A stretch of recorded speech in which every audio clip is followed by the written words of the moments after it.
Infinite space, infinite fear, infinite terror. God help us. Event Horizon, rated R, starts August 15th. Today I want to talk about Event Horizon. Event Horizon was directed by the second best director in Hollywood named Paul Anderson, that being Paul W.S. Anderson. This guy just hit a little bit of an unlucky streak, coming out at the exact same time as Paul Thomas Anderson, and Paul Thomas Anderson ended up being one of the best directors of his generation. But nonetheless, Paul W.S. Anderson has carved out a career for himself and done alright, I'd say. I haven't seen all of his films, but of the ones I have seen, I wouldn't necessarily call myself a fan of his, although I do think he is endlessly entertaining. He has a very interesting style that I think is bad, but is also uniquely his own, and I kind of love him for that. Event Horizon is his third directorial effort, and it's a sci-fi horror mystery film that follows a rescue crew that is sent to investigate a ship that has mysteriously reappeared after having gone missing 7 years prior. Event Horizon is probably Anderson's best movie, definitely my favorite of his, although that's not exactly a high bar to clear. Nonetheless, I do think Event Horizon has quite a bit going for it and has quite a bit of unironically good elements. They just disappeared, vanished without a trace. Until now. The set design is a clear highlight for me. It's very grungy and dirty and lived in. It's very Alien inspired in that way.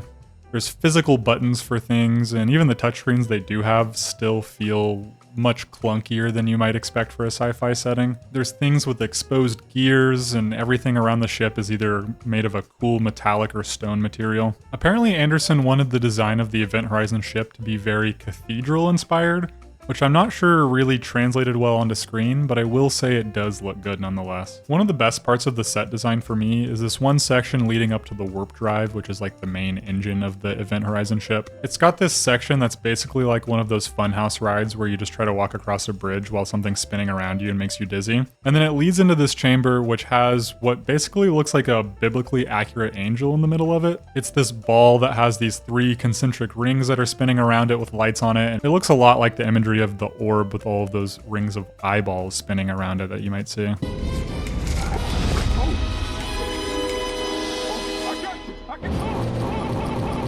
To complement this good set design, the cinematography is also really good too.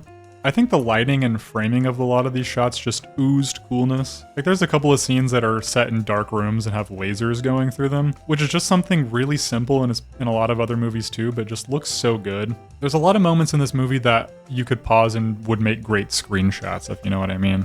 Another high point for this movie is Lawrence Fishburne in the cast. He's not someone that necessarily comes to mind when I think of good actors, but anytime I've seen him in something, he's done a good job and really brings something to the role. He's just very authoritative and very commanding in this role as the ship's captain. He just has great screen presence, and any scene he's in just is that much more compelling because of him. He's also subtly funny in this movie. I don't know if all of it is supposed to be funny or taken that way. As a for instance, there's this scene where the crew is watching some security footage that uncovers part of what happened to the original Event Horizon crew. And it's like a literal demon murder orgy going on, and his character just has such a normal, grounded reaction to it. We're leaving. Like, you might expect somebody to sit there and kind of process the horrific shit they just saw, but he's just like, nah, let's get the fuck out of here. Fuck this shit. You know, I've seen this movie a handful of times, but honestly, I forgot how much action there was in it until this recent rewatch. There are multiple big bombastic moments with huge explosions, fights, at least 8 million sparks fly across the screen. These parts were way too overblown, they were big and stupid, but honestly I have to admit, they were pretty entertaining nonetheless. Not only does it have all this bombastic action, I think they have some really interesting ways that they played with the premise here. I like the way that the hauntedness of this ship is tied to each character's backstory. Again, like me not remembering that there was a lot of action here, it took me way too many rewatches to realize this is basically just a haunted house movie in space. And each character is haunted by something that they specifically feel guilty about. Sam Neill's character feels guilty about neglecting his wife, so he sees visions of her before her suicide. Lawrence Fishburne is constantly being haunted by a crew member of his that died under his watch previously. Kathleen then Quinlan feels guilty about not being at home with her young son, so she sees images of him dying and decaying. The hauntedness of the ship manifests itself differently for each character, which I think was a really nice touch and a really interesting way to use this premise. There are also hints of a much more violent Hellraiser-esque movie that's laying underneath that must have been left on the editing room floor. Apparently there were expanded versions of the more violent scenes that were cut out, which I don't know necessarily if them being left in would have made the movie better, but I do think it would have been more shocking and probably more memorable if they were. There is one pretty cool sort of gory moment that I really got a kick out of.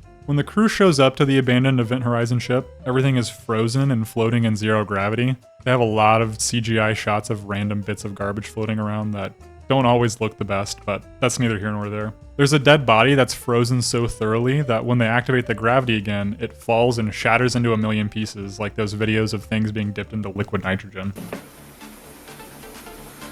So there's everything it did right for the most part, but there is a ton in this movie that is really goofy or otherwise annoyed me in some way. Especially towards the beginning, there are a lot of cheap fake out jump scares. Like, it's not even moments that they're trying to build to something and then it ends up being a jump scare that doesn't really matter. They just come out of nowhere. Like a window shade will open abruptly and loudly just to keep you on your toes for some reason, I guess. I touched on this a second ago, but there are actually so many sparks and strobe light effects going on throughout the movie that by the end of it, I actually kind of started to get a headache. I won't necessarily knock the film for that, I'll just chalk it up to a skill issue on my part, I guess.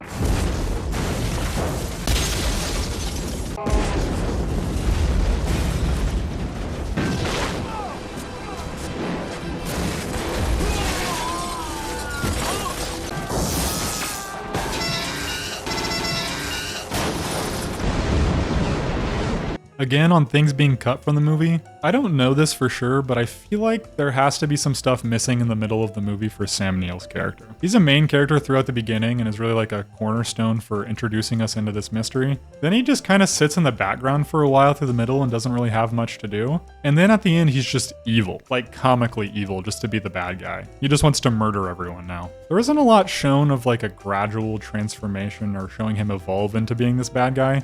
He's getting haunted like everybody else, but then just embraces the demonic influence just because. There's one moment in the movie that I guess is supposed to serve as the moment that's showing Sam Neill as evil now, and they do this in the goofiest way possible. They just bludgeon you over the head with 5 Dutch angle shots in a row just to show that something's off about him now, he's evil.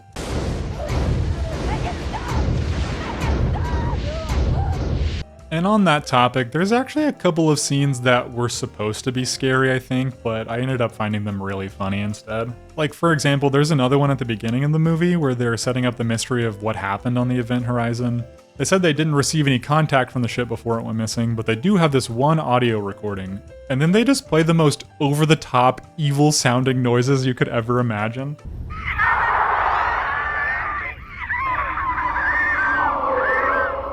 And of course they throw a little bit of Latin in as well, because what is a movie about hell or demons without a little bit of Latin being spoken at some point? The rest. Liberate me. Save me. You know, I wouldn't say there's much about this movie that is outright bad. You know, it has its fair share of derivative things, its cliches, its goofy shit like I mentioned, but I think Event Horizon's strengths more than make up for its shortcomings. I think it's just clever and entertaining enough to make it be a pretty solid, pulpy sci-fi horror movie. Alright, that's all I've got to say. Bye-bye!